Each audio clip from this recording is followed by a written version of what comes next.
Comment vivre maintenant en tant qu'accompagnant d'un grand malade? Voilà de quoi on va parler aujourd'hui avec Isabelle Delmas. Le plus souvent, on parle des malades, pas de ceux qui aident, qui sont dans l'entourage et qui ont beaucoup de difficultés à exister eux aussi. Avant de voir tout cela avec vous, Isabelle, eh bien maintenant nous allons voir une initiative intéressante. C'est le Café des aidants. C'est une initiative qui a été prise dans le Nord. Vous me direz ce que vous en pensez après. Avec plaisir. Josiane. Donc moi, je m'appelle Josiane, je suis aidante de mon compagnon qui a une sclérose en plaques. Noël, j'aide mon mari qui a la maladie Alzheimer, qui a 90 ans. Les maladies des proches sont parfois lourdes à porter. Une fois par mois, les aidants peuvent ici déposer leur fardeau. Le sujet du jour, prendre du temps pour soi quand on est aidant. Moi, je vois, jeudi dernier, j'ai été invitée à un barbecue. Ça faisait longtemps que j'étais pas sortie manger quelque part. S'installer autour d'un café et parler de soi, Alors, du temps pour moi. Oui, j'en prends pas trop, mais bon. de l'autre ou de la vie tout simplement. Est-ce que vous croyez que je pourrais aller à la piscine? Je pense que oui. Dans ce café un peu particulier, on est en famille, on peut s'épancher sans être jugé. Et c'est très très pénible parce que je suis la seule enfant qui m'occupe de A à Z. Les personnes ne viennent pas pour se plaindre, c'est plus mettre en mots leur ressenti.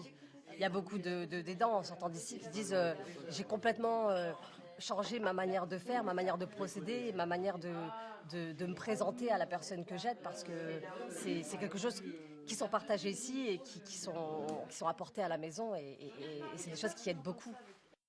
Ça aide beaucoup, vous êtes d'accord? Ah oui, je suis complètement d'accord.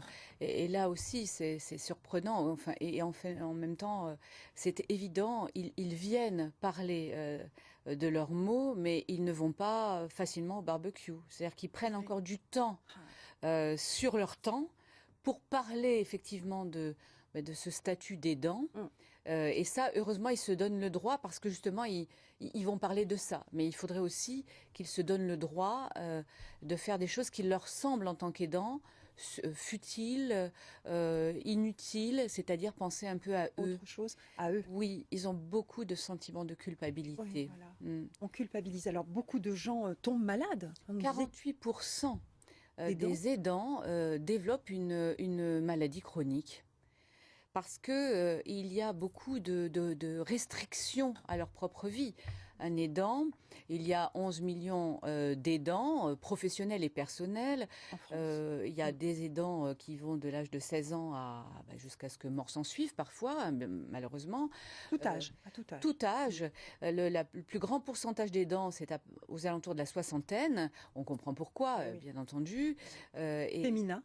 Et ce sont la majorité, des femmes. La plus grande majorité sont des femmes. Mais il y a aussi des hommes, bien entendu. C'est pas forcément le fils, la fille. Ça peut être aussi le voisin qui sait que la personne à côté est seule. Ça peut être le cousin. Enfin, il y a vraiment.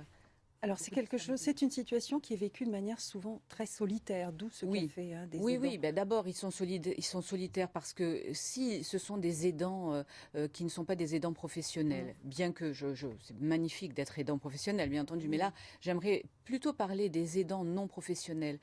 Ces aidants non professionnels, ils ont aussi une vie privée, un travail, et donc finalement ils sont extrêmement fatigués, ils se sentent souvent coupables de ne pas pouvoir faire plus.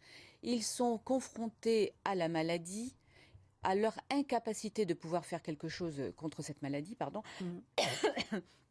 Ils sont aussi confrontés à l'idée de mort, bien entendu, qu'il faut pouvoir gérer.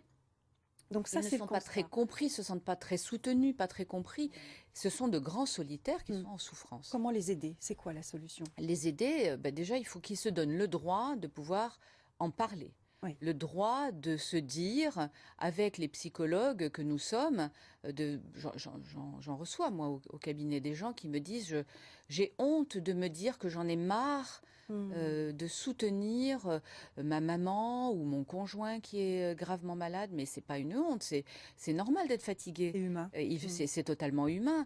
Et puis il y en a beaucoup qui ont honte de vouloir s'accorder un peu de temps pour eux, mais en s'accordant du temps pour eux, ils vont être plus dans une dynamique positive et ils vont apporter à ceux qu'ils aident du positivisme. Parce qu'à un moment donné, eh bien, on se trouve avec une personne malade et la personne aidante qui elle-même tombe malade. Et alors là c'est catastrophique haricots. pour tout le monde. Ah oui, c'est sûr. Donc, il est faut qu'ils se reconnu. donnent le droit de Oui. dire j'ai besoin d'aide. Écoutez bien.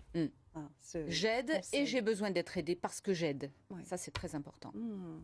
Il est reconnu que ce sont les malades atteints de cancer et de maladies d'Alzheimer qui provoquent le plus de stress et de risques de santé aux aidants. Voilà, je pense qu'il y en a qui vont se reconnaître. Bien sûr, Alzheimer parce que c'est très dur, et puis le cancer parce que c'est quelque chose qui ronge. Donc, Merci beaucoup. Nous retournons à Mandelieu